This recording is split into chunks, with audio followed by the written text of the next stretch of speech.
আসসালামু আলাইকুম বন্ধুরা, আমি মোহনা আলম চলে আসলাম ছোট্ট একটা ব্লগ নিয়ে। আর দেখো, এখানে হচ্ছে আমরা আজকে বাড়ি ফিরে যাচ্ছি চট্টগ্রাম থেকে। আর অলরেডি বাস কাউন্টারে চলে এসেছি, সময়ের আগে এসেছি যেন কোনো রকম রাস্তায় সমস্যা না হয়। আর ওইদিকে চট্টগ্রামে বাস কাউন্টারে যেতে হচ্ছে যানজট পড়ে, এই জন্য আগেই চলে এসছে। আর এই যে আমাদের কিছুক্ষণ অপেক্ষা করার পর আমরা যে বাসে যাব সেই বাস চলে এসছে। তো এখন বাসে উঠে গেলাম, তোমাদের ভাইয়াও উঠে এসছে আর আমি পরে উঠলাম। তো এই যে এখানে হাসিনও বসে গেছে, আমার ছেলে। তো ভালো লাগছিল যে নিজের জায়গায় আবার ফিরে আসছি। আর আমার যে জায়ের বাসায় তো গেছিলাম, ওদের ছেড়েও আসতে খুব খারাপ লাগছিল। ছোট বাচ্চাটা বড়াম্মু বড়াম্মু করছিল। তো যা হোক, আসতেই তো হবে। আর এই যে বাস অলরেডি চলতে শুরু করেছে। তো বাসে বসেই তোমাদেরকে একটু চিটাগাং শহরটা দেখাচ্ছি কেমন। তো বাস চলতে শুরু করেছে, চলছে। আর আমিও একটু একটু করে ভিডিও করছি বিভিন্ন জায়গার।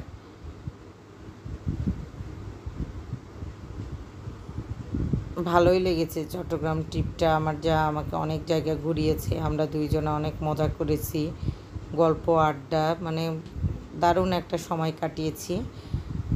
তো আবারও যাব ইনশাল্লাহ, যেতে ইচ্ছা করে। ও বলছে ভাবি ভাল লাগছে না, মন খারাপ করছে। তা আমি বললাম টেনশন করো না, আবার আসবো। তো এই যে এটা হচ্ছে কুমিল্লায়, ওই যে দূরে পাহাড় দেখা যাচ্ছে। মানে কুমিল্লার ওই রোডটাতে পুরাটাই পাহাড় দেখলাম, এত ভালো লাগলো। দূর থেকে উঁচু উঁচু পাহাড় দেখা যাচ্ছিল। তা আমি একটু ভিডিও করে নিয়েছিলাম। তো এটা হচ্ছে আমরা কুমিল্লা গ্রিন ভিউ হোটেলে নেমেছি। আর এখানে আমরা রাতের খাবার খাবো। একটু চোখটা ধরে এসেছিলো এই সময়। তো এই যে বসেছি, বসে এখন খাবারের অপেক্ষা করছি। খাবারটা ভালোই ছিল, পরাটা সবজি, আর তোমাদের ভাইয়া মাংস নিয়েছিল। তো তখন কয়টা বাজে, 8:30, 8টা 8:30 এরকম হবে। এই যে সবাই আমরা খাচ্ছি।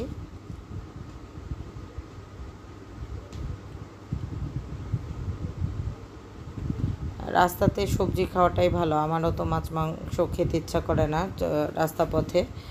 তোমাদের ভাই আবার মাংস ছাড়া চলে না, ও নিয়েছিল ওখান থেকে। একটু টেস্ট করেছিলাম, তারপরে এই যে চা খাচ্ছি। জানোই তো, চা না হলে ভালো লাগে না।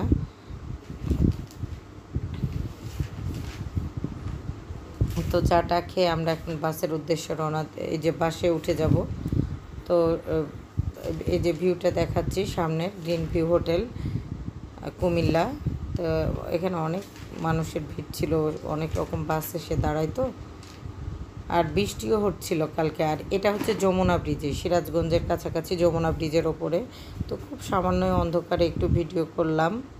তো যমুনা পার হয়ে আমাদের বাস আবার থেমেছিল ফুড ভিলেজে। তো এখন রাত 3টা বাজে তখন। এখন তোমাদের ভাইয়া বলছে সে নাকি এই ফুলকো লুচি খাবে। তো আমার ইচ্ছা একদমই ছিল না, কিন্তু সে খাবেই। ছেলে খেলো না, ছেলে বলল যে মা পার্সেল নিয়ে নাও, বাড়ি যেয়ে খাবো। তো ছেলের জন্য পার্সেল নেওয়া হয়েছিল, লুচি আর সবজি। ও বসেছিল আর আমি আর তোমাদের ভাইয়া খেলাম। এখন আমি না খেলেও সে খাবে না, তো বাধ্যগত খেলাম। আর এখানকার চাটা কিন্তু দেখতে দারুণ লাগছে, চাটা মার্ভেলাস ছিল, ভাল লেগেছে। আদা ছিল, লেবুর ফালি ছিল, ভাল লাগছিল চাটা খেতে। তো এই যে এটা হচ্ছে সামনে গ্রিন ভিউ হোটেলের। তো এভাবেই আমার যাত্রাটা শেষ হয়। আর পরে আর কিছু ভিডিও করা হয়নি, কারণ আমি ঘুমিয়ে গেছিলাম পরের দিকে। আর যখন রাজশাহী বাস স্ট্যান্ডে বাস এসে থামে তখন নেমে গেছি, ওই সময় আর ভিডিও করার এনার্জি ছিল না। ভোর 5টায় আমরা পৌঁছেছিলাম। তো আমার এই ছোট্ট ভিডিওটা ভালো লাগলে প্লিজ তোমরা লাইক কমেন্ট শেয়ার করো, চ্যানেলটা সাবস্ক্রাইব করে পাশে থেকো আর ফলো দিয়ে